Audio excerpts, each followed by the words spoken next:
আসসালামু আলাইকুম রহমতুল্লাহি আবারাকাতু। আমরা গত পর্বে সূরা বাকারা এর ফজিলত সম্পর্কে জেনেছিলাম। আজকে সূরা বাকারার আয়াতগুলো তার মানে কি বুঝাতে চাচ্ছে, আল্লাহ আমাদের কি মেসেজ দিয়েছে, সেইগুলো ধারাবাহিকভাবে আমাদের পর্ব আসতে থাকবে। আপনারা দেখবেন।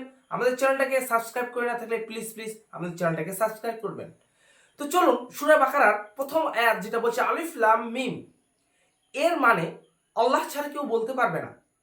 এই আল্লাহ এর মানেটা তিনি নিজের হাতেই রেখেছেন।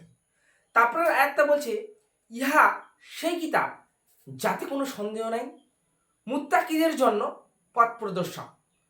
জি, এইটাই হচ্ছে কিতাব সেই যাতে কোনো সন্দেহ নেই। যদি কোনো মুত্তাকিন যদি মনে করে যে কুরআনে সন্দেহ আছে, সে মুসলিম থাকলো না।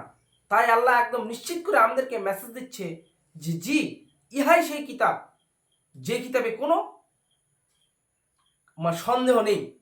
তারপরে আয়াত বলছে যে যাহারা অদৃশ্য বিশ্বাস করে এবং সঠিকভাবে নামাজ পড়ে। অদৃশ্য অদৃশ্য বলতে আপনি পরকালে বিশ্বাস রাখতে হবে, আপনাকে মানতে হবে যে জান্নাত জান্নাম, আপনাকে মানতে হবে যে ফেরেশতা আছে, আল্লাহ আছে।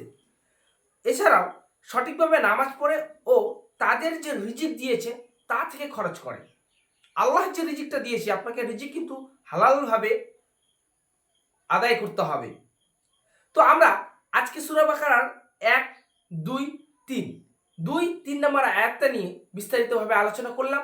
নেক্সট পর্বে তারপরে সূরা বাকারার আয়াতগুলো নিয়ে আলোচনা করব। ইনশাআল্লাহ আপনারা আমাদের সাথে থাকবেন, আমাদের চ্যানেলটাকে সাবস্ক্রাইব করবেন। আসসালামু আলাইকুম রহমতুল্লাহি ওয়া বারাকাতুহু।